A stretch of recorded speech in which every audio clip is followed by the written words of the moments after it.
জয় হিন্দ বন্ধুরা, কি খবর সবার? তো এখন বাজে 1:25। এই ঘড়িতে দেখাতে হচ্ছে কারণ আমার যে ঘড়িটা, সেই ঘড়িটা খারাপ হয়ে গেছে। তো গতকাল গতকালই হয়ে গেছে 1:30 বাজে, যেহেতু তো গতকাল সারাই করতে দিয়ে এসেছি। এখন দেখা যাক ঠিক হয় নাকি। ঘড়িটা খুব আমার প্রিয়, কারণ আমার জন্মদিনে দিদি গিফট করেছিল। তো গত 1.5 বছর 2 বছর ধরে ওটা ইউজ করছি, সেই জন্য চাইছি ওটা অ্যাটলিস্ট ঠিক হোক। তার মধ্যে কিছুদিন ধরে পড়াশোনা ঠিকঠাক করে হচ্ছে না বলতে পড়াশোনার প্রোডাক্টিভিটি আসছে না। যেই পড়াটা 1.5 ঘন্টা বা 1 ঘন্টায় হয়ে যায়, সেটা 2 ঘন্টা 2.5 ঘন্টা লেগে যাচ্ছে। তো এই জিনিসগুলো হচ্ছে কদিন ধরে। পড়তে তো বসছি, পড়াও ঠিকঠাক করে হচ্ছে, কিন্তু এই প্রোডাক্টিভিটিটা না আসলে পড়াশোনা করে যে মজাটা, ওটা পাওয়া যায় না। কারণ 1.5 ঘন্টার পড়া যদি আমি 2.5 ঘন্টা লাগিয়ে দিই, সেক্ষেত্রে টাইম ম্যানেজমেন্টের একটা সমস্যা হয়ে যায়। আর এই জিনিসটা যে শুধু প্রথমবার বা এরকম আগে হয়নি, এটা ভুল। মোটামুটি 1.5 মাস 2 মাসে এটা আমি আগেও লক্ষ্য করেছি যে এরকম একটা ফেজ আসে যখন পড়াশোনা প্রোডাক্টিভিটিটা কমে যায়। চলো, কোনো ব্যাপার না, ওটা ঠিক হয়ে যাবে কয়েকদিনের মধ্যেই, বা কাল পরশুর মধ্যেও ঠিক হয়ে যেতে পারে। ওটা কোনো ফ্যাক্টর না আমার কাছে, এরকম ফেজ আসে। কিন্তু বিষয় হলো, আমার ঘুমের শিডিউলটা খারাপ হয়ে গেছে। তো এখন ঘুমের শিডিউলটা ট্র্যাকে আনার জন্য কি করা যায়? এখন বাজে 1:35। তো এখন ঘুমিয়ে কি 4:45টার সময় উঠবো, নাকি 6 ঘন্টা বা 6.5 ঘন্টা যে ঘুমের শিডিউল, ওটা কমপ্লিট করে ঘুম থেকে উঠবো? ঘুম কমালে কয়েকটা সিমটম দেখা দেয়, যেমন পায়ে ব্যথা, মাথা ধরে। তারপরে এটা দীর্ঘদিন চলতে থাকলে চুলও পড়ে। আজকে যদি 6 ঘন্টা 7 ঘন্টার ঘুম না কমপ্লিট করি, তো কালকে শিওর মাথা ব্যথা করবে। আর কি প্রবলেম হবে জানি না, তো মাথা ব্যথা করবেই। সেই জন্য ভাবছি যে ঘুমটা কমপ্লিট করবো। তো ঘুমে চোখ ফেলে দিচ্ছে, এখন ঘুমাতে যাব। চলো, গুড নাইট। मैं सो रहा हूँ, जरूरत पड़े तो भी मुझे मत उठाना। Good night.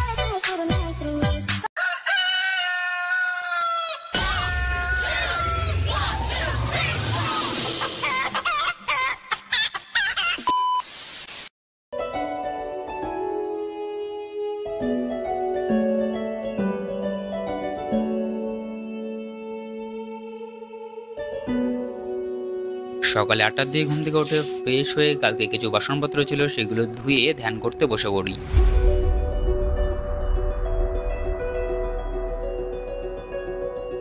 ধ্যান হয়ে গেলে পাউরুটি ছেঁকে নিই ব্রেকফাস্টের জন্য। যেহেতু আজ লেট করে ঘুম থেকে উঠেছি, সেই জন্য ব্রেকফাস্ট কমপ্লিট করেই পড়তে বসবো।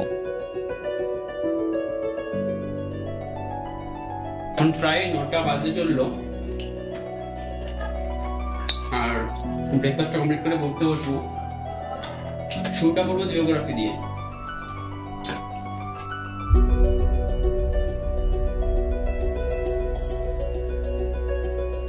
পড়তে বসার আগে আমার প্রথম কাজ থেকে টু ডু লিস্ট বানানো। ইচ্ছা থাকুক বা না থাকুক, সারাদিনের পরিচালনায় একটা জিনিসই করে, সেটা হলো প্রপার রুটিন। এক্স্যাক্ট এটা হিসাবে না চলেও সারাদিনে ওভারঅল একটা আইডিয়া চলে আসে।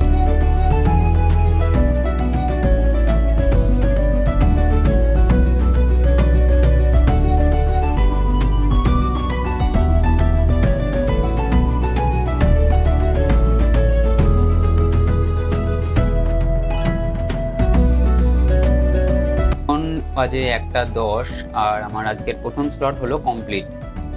প্রথম স্লটে পড়ছিলাম পেরিয়ার থেকে ইন্ডিয়ান জিওগ্রাফি আর জিওগ্রাফি অফ ইন্ডিয়া। তো অনেকেই বলছে, দাদা বইটা কেমন, একটু রিভিউ করে দিও। তো রিভিউ তো আলাদা করে সময় হবে না, তো হালকা পাতলা কিছুটা বলে দিই। তো এটা হলো বইয়ের কন্টেন্টস, চ্যাপ্টার ওয়াইজ পুরো ডিভাইড করে দেওয়া আছে। আমার প্রথম চ্যাপ্টারটা, যেটা জেনারেল ইন্ট্রোডাকশন, এটা ওভারঅল একটা আইডিয়া দেওয়া আছে বইয়ের। তো এটা কমপ্লিট হয়েছিল, এটা মোটামুটি 15 পেজ 16 পেজের মধ্যে। এরপর আজ শুরু করেছিলাম ফিজিওগ্রাফিক্যাল রিজন। এটাকে 4টে পার্টে ভাগ করা আছে। প্রথম part northern mountain region, southern peninsular plateau, great plains আর কোস্টাল প্লেন্স অ্যান্ড আইল্যান্ডস। তো প্রথম পার্টটা একটু বড়, প্রায় ওই 17 থেকে 47 পেজ, 30 পাতা মতো। তো এর পরের পার্ট হলো সাউথার্ন পেনিনসুলার, আর এটা পুরোটাই পড়লাম এখন। বইটার কনস বলতে দুটো জিনিস খারাপ বা একটু কমতি আছে। সেটা হলো চ্যাপ্টারের শেষে কোনো কোশ্চেন দেওয়া নেই, আর খুব ডিটেলসে দেওয়া নেই। বইটা ওভারঅল একটা নর্মাল যেগুলো ইম্পর্টেন্ট সেইগুলো দেওয়া আছে, বেশি ডিটেলসে ঢুকিনি। আর চ্যাপ্টার শেষে কোশ্চেন দেওয়া থাকলে বেশ পড়ে সেটা সলভ করে অথবা সেগুলো পড়ে একটা ইন্টারেস্টিং বা একটা মনে থাকার একটা বিষয় যেটা হয় সেটা ভালো থাকে। লেখা ইংলিশে লেখা হলো, এত সুন্দর আর সহজ ভাষায় লেখা আছে, পড়লে মনে হয় যে ইংলিশে পড়ছি প্রথমত।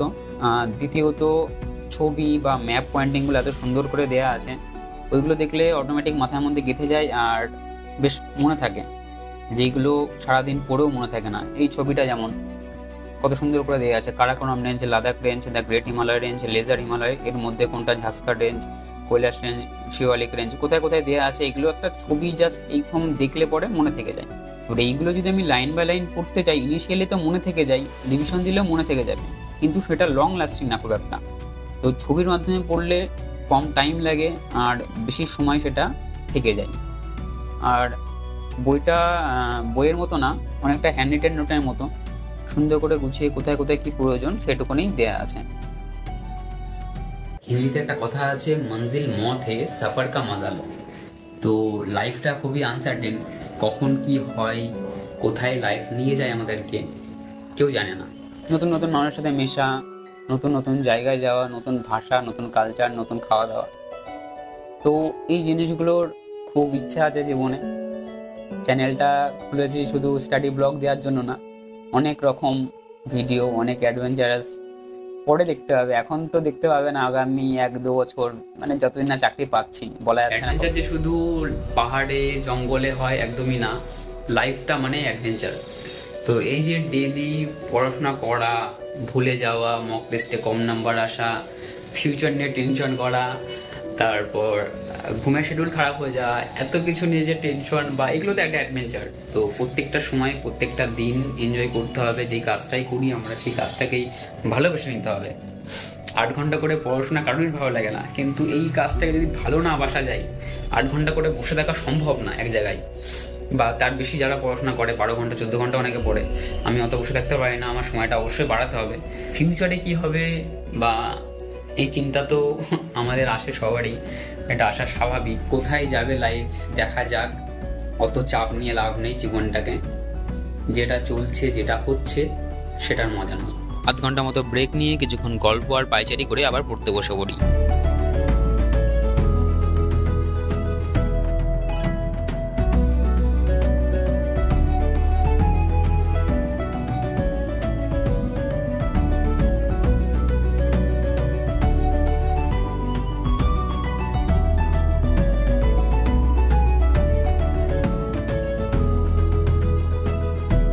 প্রায় 11:30 বেজে গেছে, 11:30টায় সেকেন্ড স্লট শুরু করে হয়েছিলাম, তো কিছুটা লেট হয়ে যায় 10-15 মিনিট, সেই জন্য এদিকেও 15 মিনিট মতো লেট হয়ে যায়।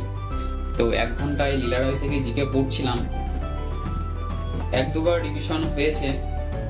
জিকে তো ওরকম না যে মুখস্থ হয়, এত কোশ্চেন যে একদিন পড়লে মুখস্থ হয়ে যাবে। এটাকে ওভারঅল একবার রিভিশন দিয়েছিলাম আর তারপরে আবার একবার রিভিশন দিয়েছিলাম, 2বার মোটামুটি রিভিশন হয়েছে। তো এখন আবার চলছে, এখন পরপর রিভিশন দিচ্ছি না, এখন যেগুলো ইম্পর্টেন্ট সেইগুলো ধরে ধরে মুখস্থ করার চেষ্টা করছি বা মেমোরাইজ করার চেষ্টা করছি। তো আজকে পড়লাম যন্ত্র সঙ্গীত শিল্পী, শিক্ষা প্রতিষ্ঠানগুলো আর বৈজ্ঞানিক যন্ত্রপাতি, তার প্রয়োগ আর আবিষ্কার ও আবিষ্কারক, এগুলোই পড়লাম। আর সাথে এদিকে একটা পড়ছিলাম যে বিশেষ কিছু গুরুত্বপূর্ণ দিন, এখানে যদিও সবকিছু দেয়া নেই, জিকেটা ওভারঅল কমপ্লিট এখানে দেওয়া নেই, কিন্তু মোটামুটি ইম্পর্টেন্টগুলো দেওয়া আছে। আর এই ইম্পর্টেন্টগুলোর মধ্যে যেগুলো আমি জানি সেইগুলো, মানে যেগুলো আমি জানি না সেগুলো মার্ক করা আছে, তো সেইগুলোই পড়ছিলাম। তো এখন আমার সেকেন্ড স্লট কমপ্লিট হলো। 5টা বা 6টার দিকে ঘুম থেকে উঠলে এতক্ষণে অনেকটাই পড়া হয়ে যায়, তারপর ওয়ার্কআউট আর রান্না বান্না একটু ধীরে সুস্থেই করা যায়। আজ লেট হয়ে গেছে, বেশি টাইম পাবো না, তো ওয়ার্কআউট শুরু করে দিই।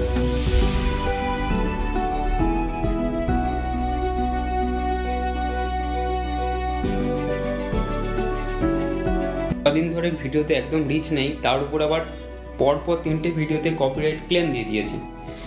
কপিরাইট ক্লেম বলতে যেই বিজিএম ইউজ করি, মানে যে ব্যাকগ্রাউন্ড মিউজিক ইউজ করি, তো সেটার কপিরাইট দিয়ে দিয়েছে। তো তোমাদের কাছে একটা রিকোয়েস্ট যে ভিডিওগুলো লাইক আর কমেন্ট অবশ্যই করবে, আমি জানি তোমরা খুব ভালো মনের মানুষ, অবশ্যই করবে।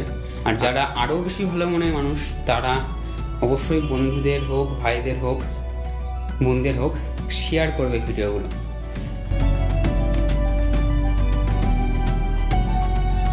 তো এখানে চার্জিংয়ে মোবাইলে চার্জ হচ্ছে আর রেকর্ডিংও চলছে সাথে। তো এটাই হয়, 16% চার্জ আছে এখন মোবাইলে। আর এখন আমি ওয়ার্কআউট প্রত্যেকটা 3 সেট করেই করি। তো যতটা পারা যায়, যেমন পুশ আপ এখন 15টা করে দিচ্ছি। তো আস্তে আস্তে করে ধীরে ধীরে এটা বাড়বে। প্রথমে যেমন কয়েকদিন যখন শুরু করলাম হঠাৎ করে, তো তখন 2 সেট করে দিতাম 10টা করে। এখন 3 সেট 15টা করে দিচ্ছি। তো এই 15টায় কদিন পরে 16টা 17টা 18টা হবে। তো তারপরে 4 সেট করতে গেলে অনেক টাইম লেগে যায়। তো 4 সেট বেশি আমি যাই না, 3 সেটের মধ্যেই নাম্বার অফ পুশ আপস এগুলো ইনক্রিজ করি।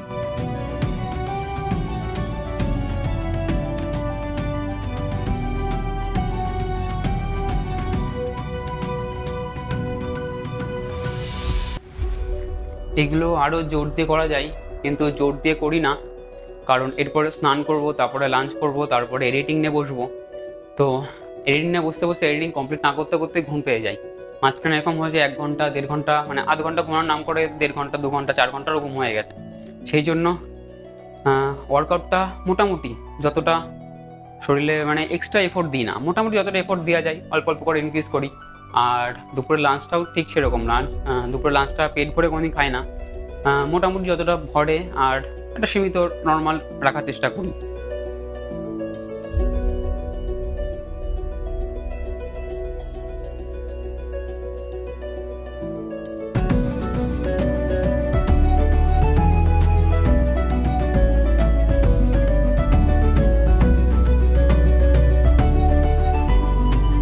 চাল তো ভেজানো ছিল, তো ভাতটা বসিয়ে দিলাম।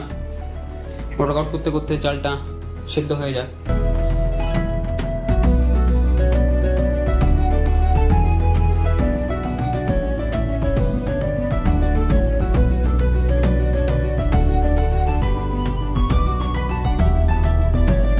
বাকি এক্সারসাইজগুলো 3 সেট করে দিয়ে আমি স্নান করে নিই। ভাত তো চাপিয়ে দিয়েছিলাম আর জেঠিমার কাছ থেকে তরকারি নিয়ে আসি। এরপর দুপুরে লাঞ্চও কমপ্লিট করে নিই আর এডিটিংও কমপ্লিট করে নিই। আজ আর রেস্ট নেওয়া হবে না আলাদা করে, তো 5:30টার দিকে পড়তে বসে পড়ি।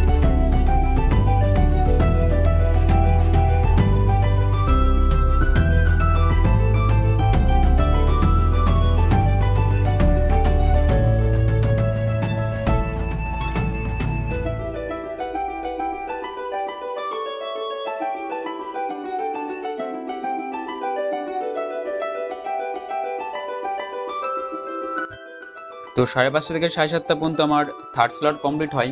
প্রথমে আধ ঘন্টা 40 মিনিট পড়ছিলাম এই গল্পের বইটা কাকতাড়ুয়া, শায়ক আমানের লেখা। এই বইটা অ্যাকচুয়ালি রাহুল বইমেলা থেকে কিনেছিল। তো শায়ক আমানের লেখা আমি আগে পড়িনি, কিন্তু এই বইটা বেশ সুন্দর লাগছে, খুবই রিয়েলিস্টিক। প্রথমে এই বইটাই পড়ছিলাম আর তারপরে শুরু করি মডার্ন হিস্ট্রি বানসাল থেকে। এটারই প্রথম চ্যাপ্টার পড়ছিলাম ডিক্লাইন অফ মোগল এম্পায়ার। খুবই ছোট একটা চ্যাপ্টার, 17 পেজে। এইটুকুনি চ্যাপ্টার আমার কমপ্লিট করতে প্রায় 3 দিন লেগে গেল। তার কারণ হলো এতদিন এমসিকিউ পড়ে এসেছি, তো ডেসক্রিপটিভ প্যাটার্ন পড়ছি, সেটাই টাইম লাগছে। আর দ্বিতীয় কথা যে পুরোটাই ইংলিশ, আর কিছু কিছু টার্ম মাথায় আসছে না সঙ্গে সঙ্গে। মানে ওয়ার্ডগুলোর মিনিং আমি জানি, কিন্তু পড়তে পড়তে সেই জিনিসগুলো মাথায় আসছে না। পেরিয়ারের জিওগ্রাফি বইটা পুরোটাই ইংলিশ, কিন্তু ওটা পড়তে এক ফোঁটা অসুবিধা হচ্ছে না, কারণ ওটা খুবই সহজ ভাষায় দেওয়া আছে। তো এখানে কিছু কিছু টার্ম, এটাও সহজ ভাষায় দেওয়া, কিন্তু কিছু কিছু টার্ম একটুখানি ডিফিকাল্ট লাগছে। ওইটার একটা জিনিস ভালো যে চ্যাপ্টারের শেষে ফিল্মস ক্যাপসুল বলে একটা সেকশন আছে, যেখানে পুরো চ্যাপ্টারের একটা ওভারঅল জিস্ট দেওয়া আছে। মোটামুটি 3rd স্লট কমপ্লিট হলো। এখন একটা ব্রেক নিই কিছু টিফিন করার জন্য।